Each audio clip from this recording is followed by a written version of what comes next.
18 નેટવર્કનો mega opinion pole અને અત્યાર સુધીનો જે પોલના આંકડા સામે આવ્યા છે તેમાં એનડીએ ને 300+ બેઠકો મળી રહી છે અને આ છે જનતાનો મૂડ, દેશની જનતાનો મૂડ, જે અલગ અલગ રાજ્યોમાં જે સર્વે કરવામાં આવ્યો છે તે આ મૂડ જણાવી રહ્યો છે। છત્તીસગઢમાં એનડીએ ને 10 સીટ મળવાનું અનુમાન છે। સાથે જ અન્ય એક રાજ્ય કે જે છત્તીસગઢમાં ઇન્ડીને 1 સીટ મળવાનું અનુમાન છે। છત્તીસગઢની વાત થઈ, પરંતુ તે બાદનું વધુ એક મહત્વનું રાજ્ય સંધ્યા આંધ્રપ્રદેશ, એનડીએ ને 25 માંથી 18 સીટ મળવાનું અનુમાન છે। જી, સાઉથનું આ રાજ્ય છે તો આંધ્રપ્રદેશમાં ઇન્ડી ગઠબંધનનો અહીંયા સફાયો થતો જોવા મળી રહ્યો છે।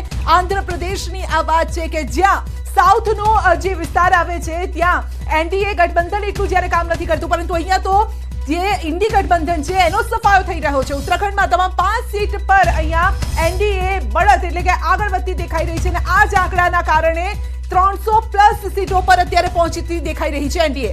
અને પશ્ચિમ બંગાળ દીદીના રાજ્યની અંદર 42 બેઠકમાંથી 25 બેઠક જોવા મળી રહી છે એનડીએ ને। ઇન્ડી ગઠબંધનને 0, નીલબટ્ટા સન્નાટા અને અન્યના ફાળે 17 કે જેમાં ખુદ ટીએમસી પણ આવી ગઈ, પરંતુ મમતા બેનર્જીની પાર્ટીને અહીંયા મોટો ઝટકો મળી શકે છે।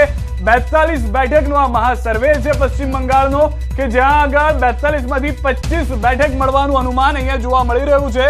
સૌથી પહેલો સવાલ રાજીકાજી, આ એ જ મહત્વનો મુદ્દો પશ્ચિમ બંગાળનું એ સપનું હતું, ના વિધાનસભામાં પૂર્ણ થઈ શક્યું, ના ગઈ લોકસભાની અંદર એટલો આંકડો મળ્યો, પરંતુ આ મેગા ઓપિનિયન પોલમાં 25 બેઠક એક રાહતની વાત। બિલકુલ, અને જેવી રીતે મહિલાઓ સાથે જે અત્યાચાર ત્યાં વેસ્ટ બેંગોલમાં થયો છે બહુ જ દુઃખભરી વાત છે।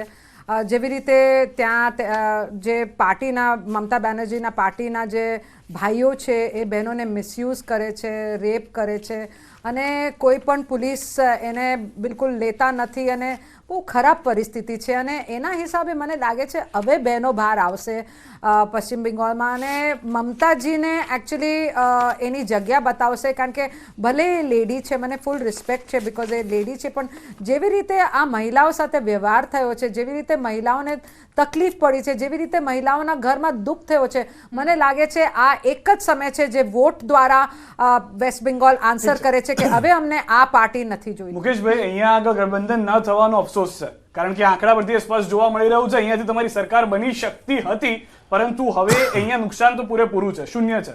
જો ચોક્કસ તમારી વાત સાચી છે કે ત્યાં થોડો પ્રોબ્લેમ થયો, પણ જે બેન વાત કરી રહ્યા હતા ને હમણાં કે એક બાજુ એમણે કીધું મહિલા છે એનું મને પ્રાઉડ છે અને બીજી બાજુ કહ્યું ત્યાં બહુ જ પ્રોબ્લેમ છે, બરાબર? અરે મહિલા છે અને શું કામ આવું કરે છે એ સ્પષ્ટતા છે। ડિબેટ છે, કઈ સમજાતું જ નથી એમને, પણ એમને આવી રીતે વચ્ચે બોલી તમે પ્લીઝ વચ્ચે નહીં બોલો, આ રીતે ના હોય, કોઈ દિવસ ચર્ચા જ ના હોય।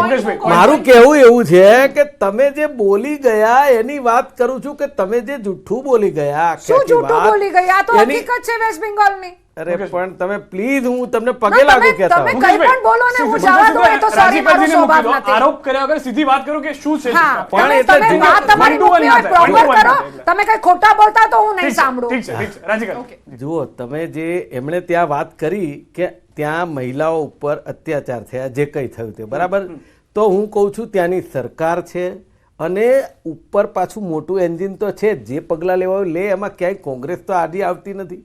બીજી વાત તમને કહું, જો એ મહિલાઓની ને પશ્ચિમ બંગાળની વાત કરતા હોય તો હું એક નાનકડો દાખલો આપું છું, મને કોઈ ટોકે નહીં।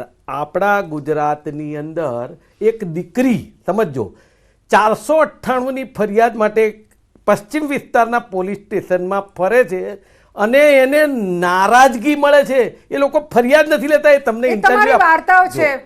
જો પ્લીઝ તમે મહિલા માટે આવી વાત ન કરો, તમે ગુજરાતની અંદર મહિલા માટે આવી વાત ન કરો। પણ હું એમ કહું છું કે આ ન્યૂઝ 18 ની ટીમ સાથે હું ઇન્ટરવ્યુ અપાવવા તૈયાર છું। જો બેન તમે એવું કહેતા હોય કે જુઠ્ઠાણા, તો આવતીકાલે સવારે તમે મને ફોન કરજો, એ દીકરી તમને ઇન્ટરવ્યુ આપશે। બોલો હવે, એટલે હવે આ જુઠ્ઠાણા તમે બંધ કરો પ્લીઝ, કે આ મહિલાઓની બોલવાની વાત તમારી જુદી। હવે તમે બીજી એક વાત છે, મને પ્લીઝ આવી રીતે, પણ તમે આ જે જુઠ્ઠાણા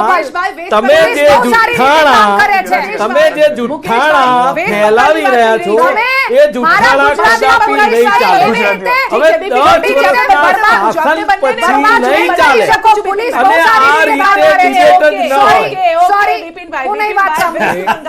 ફેક્ટર છે જે કામ કરી રહ્યું છે. મોટો જે પ્રશ્ન છે મમતાને, જેણે સીએએ ને નોટંકી ગણાવ્યું છે અને તેમણે કીધું છે કે અમે એને લાગુ નહીં થવા દઈએ. શું આ ત્યાંની જનતાને સ્પર્શશે આ મુદ્દો? ના, મુખ્યત્વે આપને કહીશ કે સીએ નો મુદ્દો જે છે કે જે મુસ્લિમોને અને જે બંગાળીઓ જે છે એમને બહુ વધુ પડતું, એટલે નોર્થ ઇસ્ટના રાજ્યો છે અને જે વેસ્ટ બેંગાલ, આ તમામમાં જે છે સીએ ની અસર છે અને એનો વિરોધ પણ થઈ રહ્યો છે.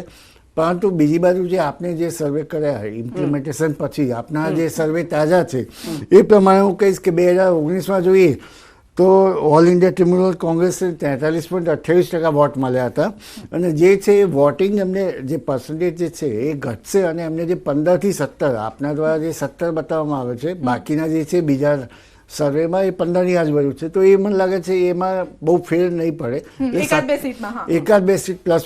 બાકી જે બીજેપીનો છે એ ગેઇન થાય છે કારણ કે લો એન્ડ ઓર્ડર સિચ્યુએશન છે, મહિલાઓ પર અત્યાચાર છે અને જે ક્રાઇમ રેટ જે ત્યાં વધેલો છે એ બહુ ખૂબ જ વધારે છે બીજા રાજ્યો કરતાં.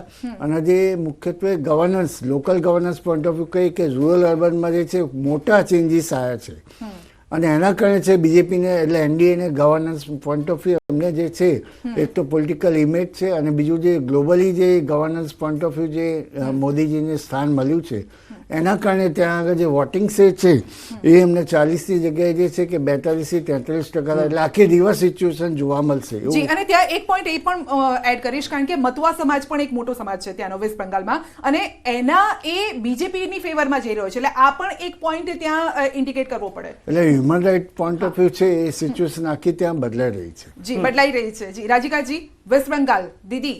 બિલકુલ, આ જે વાત તમે કરી રહ્યા છો એ વાત બિલકુલ સાચી છે અને જેવી રીતે મેં વાત કરી કે આ આખું જે સેન્ટિમેન્ટ છે, સ્પેશિયલી મહિલાઓની જે સેન્ટિમેન્ટ છે, જેવી રીતે સુરક્ષાની વાત છે, દરેક ઘરમાં જે એક ભય આવી ગયું છે, જે મમતા બેનર્જી નથી કંટ્રોલ કરી શકતી, જે કમ્પ્લીટ કરપ્શન થઈ રહ્યો છે, એના જે નેફ્યુ છે જેવી રીતે કરપ્ટ છે, જે આખી પાર્ટી, મને વાત કરવા દો નહીં તો એના પછી તમને વાત નહીં કરવા દઈશ. તો તમારી ભાજપની સરકાર આવી જાત ને. મમતા બેનર્જી જેવી રીતે તમે મમતા બેનર્જીના પક્ષ લો છો, તમે જે બેન બહેનોને તો પછી શું કામ એટલો બધો ઓછો નીચો થાવ છો? હું જ્યારે મમતા બેનર્જીના વિરુદ્ધ કહું છું, તમારા પેટમાં શું કામ દુખે છે?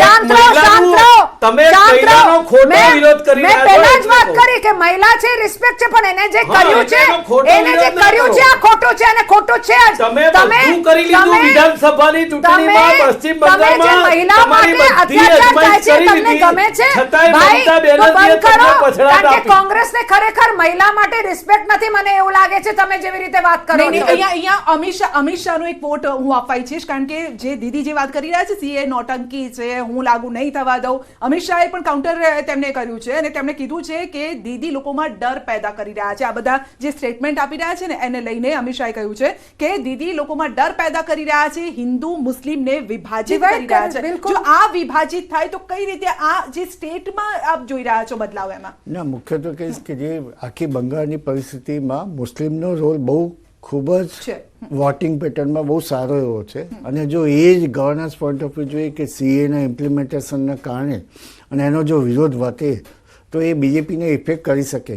પરંતુ આજની પરિસ્થિતિમાં જોઈએ તો એ સીએના કારણે નોર્થ ઇસ્ટના જે છે વેસ્ટ બેંગાલમાં મુખ્યત્વે જોવા મળી રહ્યો છે વિરોધ, પરંતુ એ એક મહિનામાં એટલે એનું કન્વર્ઝન કેટલું વોટિંગ પર અસર થશે એ જોવું રહે, કારણ કે એ મને નહીં લાગતું કે એ જે આખી ઇમોશનલ ગેમ ખેલી રહ્યા છે ને ત્યાં મમતા દીદી એવી રીતે વાત કરી રહ્યા છે રાધિકાજી કે બંગાળીઓને ખદેડવાનો આ પ્લાન છે. હવે આ પ્રકારના ઇમોશનલ સ્ટેટમેન્ટ છે જનતા પર અસર કરે પછી.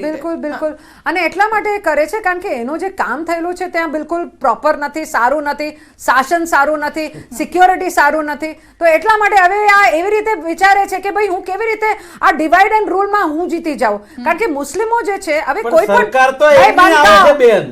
જ્યારે પણ કંઈ પણ વસ્તુ વસ્તુ પણ બને છે, સરકાર તો રોડ એમની બને, આવે છે. રસ્તા બને, જ્યારે સરકાર બનાવતી પણ હોય છે. સરકાર તો વિધાનસભામાં મમતાજીની બને છે, તમારી નથી બનતી. લોકસભાની વાત છે મુકેશભાઈ, ભાઈ લોકસભાની તમે વાત. શાંતિ રાખો. લોકસભા, લોકસભાની વાત થઈ. લોકસભા. Good morning please. હવે ક્યાં છે? એમનું કહેવું એવું હતું કે ગુડ મોર્નિંગ, મમતાજી ગુડ કામ મોર્નિંગ. બરાબર આપણે નથી છે ને કરી રહ્યા. લોકસભાની વાત કરી રહ્યા છે.